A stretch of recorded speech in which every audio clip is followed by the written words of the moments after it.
Hello students, myself Saptesh Kumar, Associate Professor, Department of Physics, Government College, Sujangarh. Students, हमने पिछले 5 lectures में transistor के विषय में बात की है। ट्रांजिस्टर कितने प्रकार के होते हैं, उनकी संरचना क्या होती है और उनके प्रतीक क्या होते हैं, प्लस कितने तरह के उनके अभिलाक्षणिक वक्र होते हैं और उनके ऑपरेटिंग सिस्टम या ऑपरेटिंग पॉइंट, आपकी लोड लाइन, इस तरह सभी तरह के टॉपिक्स पे हमने चर्चा की है। एच प्राचल। अब हम जो पिछला लेक्चर था उसमें हमने सेल्फ बायस और आपके फिक्स्ड बायस 2 तरह के सर्किट्स पर बात की थी और उसमें पाया था कि self bias is better than आपके फिक्स्ड बायस। अब हम जो आज के लेक्चर में बात करने जा रहे हैं वो बायस स्टेबिलिटी पे बात करेंगे और बायस स्टेबिलिटी किस तरह प्राप्त की जा सकती है उसको देखेंगे। तो ट्रांजिस्टर प्रवर्तक के समान प्रचालन के लिए Q बिंदु पर ताप के प्रभाव का यथासंभव निराकरण किया जाना आवश्यक होता है।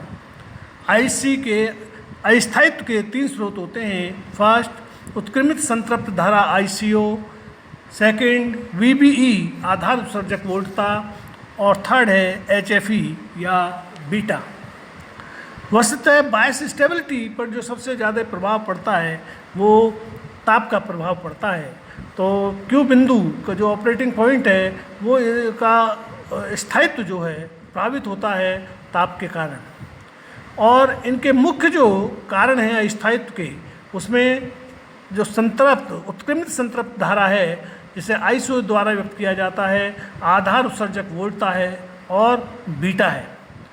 अतः हम ये कह सकते हैं कि IC can be taken as the function of ICO, VBE and beta, या delta IC equal to delta IC over delta ICO, delta ICO plus delta IC over delta VBE, delta VBE and delta IC over delta B और delta B, या delta IC equal to S into delta ICO plus S वो dash delta VBE plus S double dash delta B, जहाँ S dash व S double dash स्थायित्व गुणांक कहलाते हैं। अब संग्राहक धारा IC के क्षण धारा के पदों में निम्न प्रकार लिखा जा सकता है। IC equal to beta IB plus 1 plus beta ICO। ताप वृद्धि के साथ सहसंयोजी आबंधों के टूटने से क्षण धारा ICO में बहुत अधिक वृद्धि होती है। इससे ट्रांजिस्टर के खराब होने की संभावना बढ़ जाती है। अतः IC को नियंत्रित करना आवश्यक है। इस प्रकार Q के स्थायित्व के लिए S गुणांक सबसे महत्वपूर्ण है तथा Q के स्थायित्व के लिए S का मान न्यूनतम होना चाहिए। अतः उपरोक्त समीकरण 3 से 1 equal to beta delta IB over delta IC plus beta 1 delta IC over delta IC, परंतु delta IC over delta IC equal to 1/S, इसलिए 1 minus beta delta IB over delta IC equal to beta plus 1 over S, या S equal to beta plus 1 over 1 minus beta delta IB over delta IC। इसे समीकरण 4 से हम व्यक्त कर रहे हैं। उपरोक्त समीकरण में delta IB over delta IC का मान परपथ के बायसीकरण पर निर्भर करता है, इसलिए बायसीकरण के लिए उचित परपथ लेकर delta IB over delta IC का मान कम किया जा सकता है। परिणामतः S का मान भी कम होगा।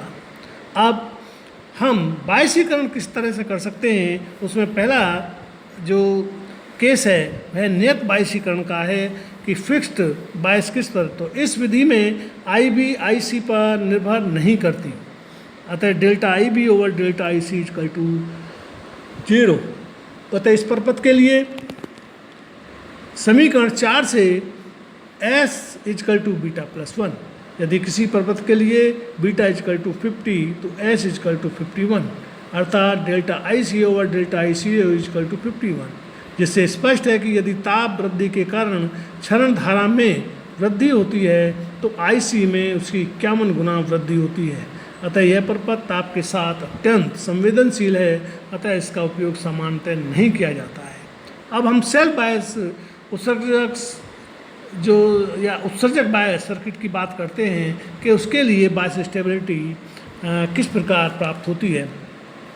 इस व्यवस्था में निवेश प्रपत्र के लिए VBB equal to IBRB plus VBE plus IBIC RE या समीकरण एक का संग्रह धारा के सापेक्ष अवलोकन करने पर delta VBB equal to RB delta IB over delta IC plus 0 plus delta IB over delta IC plus 1 into RE, क्योंकि VBB और VBE दोनों ही IC पर निर्भर नहीं करते, या delta IB over delta IC equal to minus RE over RB plus RE, यहाँ RB equal to R1 R2 divided by R1 plus R2।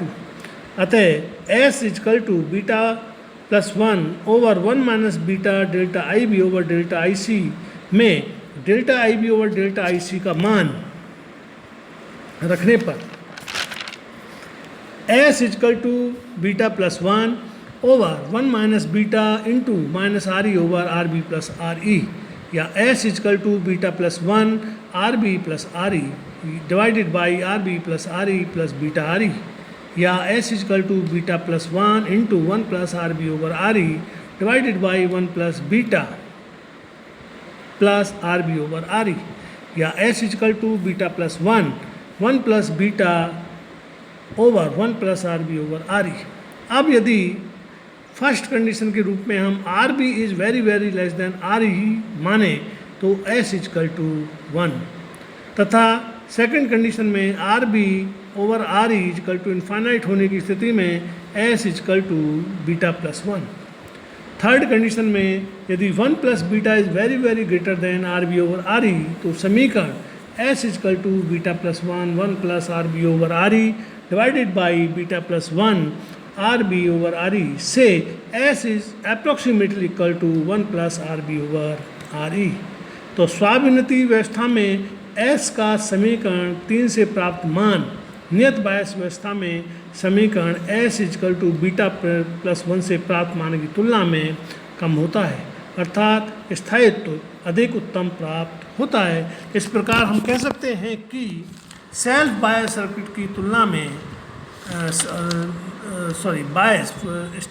Fixed bias circuit की तुलना में आपका जो सेल्फ बायस या उत्सर्जक बायस सर्किट्स होते हैं वो अधिक स्थायित्व वाले सर्किट होते हैं और इनका उपयोग अधिक किया जाता है। इस तरह स्टूडेंट्स हम इस चैप्टर को यहीं ख़त्म करते हैं और इसके पश्चात जो हम बात करेंगे वो कोई दूसरा चैप्टर लेंगे, वो हम कल शुरू करेंगे और वह आपको मालूम पड़ जाएगा कि कल कौन सा लेक्चर या कौन सा चैप्टर हम लेते हैं। आप इसको पूरे ध्यान से पढ़िएगा, इसका असाइनमेंट भी मैं आपको दूंगा, आप उसके असाइनमेंट को सॉल्व करके देखिएगा और हो सके तो मुझे भी भेजिएगा। थैंक यू, धन्यवाद।